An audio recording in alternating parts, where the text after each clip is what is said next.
Okay, so I wanted to put together um, just a short video kind of going through the instructions for project part two. So let's do that. Okay, so the first thing you need to do is thinking about project part one and your target population. I want you to come up with 5 health issues that are relevant to your target population. Now, you identified a health issue in project part one. And I'm sure over the course of you pulling together information, you probably identified some other health issues that could have fit in part one. But what I want you to do, you can either include the health issue you settled on in part one and come up with 4 additional health issues, or you could come up with 5 unique health issues. It doesn't matter at this point, but as long as there's 5 in total.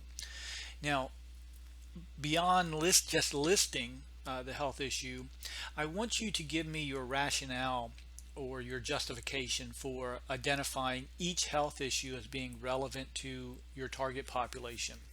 So in order to do this, you'll need to do or you'll need to present some evidence to support that, in the form of websites, journal articles, textbooks, those sorts of things. So basically, I just want you to have a couple of lines that demonstrate how this health issue is in fact a concern for this target population, and in doing so, you'll also need to give me some idea of how much of a burden the health issue places on the target population. Basically, you're going to find some data to show the magnitude of the issue. Um, Nothing really specific, but just again, just the casual reader would read that section and have a clear understanding of why that particular health issue is being associated or being identified as problematic for the target population. Now, you'll have your list of 5 health issues. I want you to apply the priority matrix to that list, meaning that for each one, you're going to go through and you're going to assess uh, each in terms of changeability and importance. Remember, this is an internal process. This is something that you come up with. You're going to give me your rationale or your thought process that you went through when determining importance and changeability. And the other thing to keep in mind is that just because there are 4 quadrants in the priority matrix, that doesn't mean that each quadrant needs to contain a health issue. Again, this is your rationale, it's your process of determination. Then for each of your 5 health issues, I want you to identify a behavior. And the idea is that these behaviors are actions or verbs, things that people can do. But depending on how much engagement in the behavior, that's going to influence the health issue status.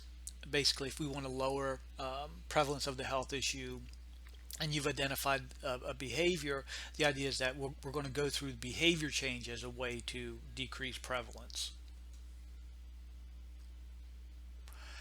For each behavior, again, give me some evidence to show that, okay, um, changing this behavior does in fact influence the health issue. Okay, so now we're switching gears and we're looking at who would be an appropriate planning committee. Who would you assemble to be a part of this planning committee? And again, give me your rationale for each person that you want to include. Why do you want to include them? What do you think they bring to the table? What sorts of things could they benefit the program by being a program committee member? Now, I had you um, do a couple exercises in the discussions and the project, but basically, I want you to think about, well, what organization would take on a program of this nature? With that organization in mind, what would be an appropriate mission statement? So the idea is that the mission statement should align with the kind of the goals of the project. To that end, what is your goal? well, what is the program goal, or you could have multiple goals. Probably most of you will settle on a single goal, and that's perfectly fine. But what is the goal? When the project ends, what do you hope to have accomplished? What is the top priority? Okay, with that goal in mind, we need to think about, okay, well, what steps need to occur in order for that goal to be realized? And we're going to put that in the form of objective statements. So we're going to be utilizing impact objectives. And I want you to come up with an impact objective of each type for each behavior, right? So for behavior one, I want you to have an impact objective that's a learning objective, another objective that's a behavioral objective, and another objective that's an environmental objective, right? So in total, you're going to have 15 objective statements, right? 3 for each health issue. Now, for learning objectives, right? So there's different things that we can be doing with the learning objectives in terms of increasing awareness or knowledge, of changing affect or mood or attitude, and then skill. So among your 5 learning objectives, I want to see at least one awareness and knowledge objective, one affective or attitude objective, and one objective addressing skill. The remaining two learning objectives could be of any variety. I'll leave that up to you. Now, when you're putting together your objective statements, just remember, the format. It is a single sentence. That sentence only contains who the objective applies to, what's being changed, and remember, your what's being changed determines what type of objective it is, how much of a change, and for the project it's just an arbitrary how much.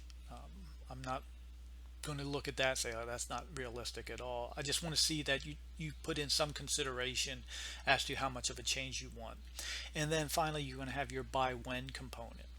Now, just to add some consistency to this part of the project, your by when is going to be worded one of 4 ways. Okay, before the start of the program, at the beginning of the program, by the midpoint of the program, or by the end of the program. And what I want to see here is that for these objectives, there's going to be a logical sequence in which they occur. For example, if you have identified a learning objective, right? So logic says that, okay, well, you're going to have to increase, say we're doing knowledge, prior to expecting the person to have a behavior change, right? So your by when would need to occur early or earlier than your by when for your behavioral objective. Same thing with environmental objectives, right? We're identifying environmental factors that serve as facilitators or barriers to the behavior change, so we need to address those prior to expecting to see the behavior change. So when you're putting together your by whens, just make sure it's using one of these 4 formats or ways or time periods. Okay, so what are you submitting? Well, you're going to list your 5 health issues, your priority matrix, where you place the health issues, and then your justification of how you determine which health issue goes in which quadrant.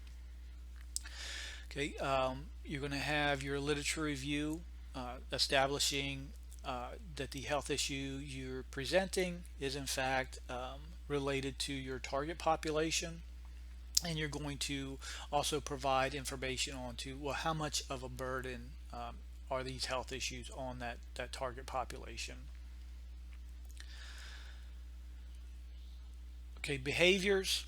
Okay, you're going to come up with your 3 behaviors for each health issue, and remember, for learning objectives, you're going to have awareness and knowledge, affect or attitude, and skills for at least one of each, and then the remaining 2 you can choose.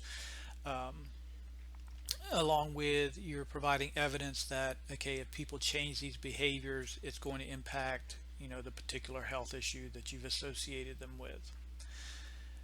You're going to have your description of your planning committee, And then you'll end the project with listing the mission statement for your organization, your program goal, or if you have multiple goals, list them here, and then your program objectives. There's going to be 15 in total program objectives.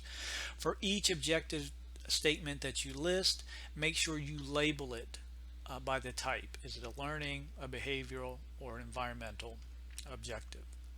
So hopefully that this helps you kind of step through the project with some clarity.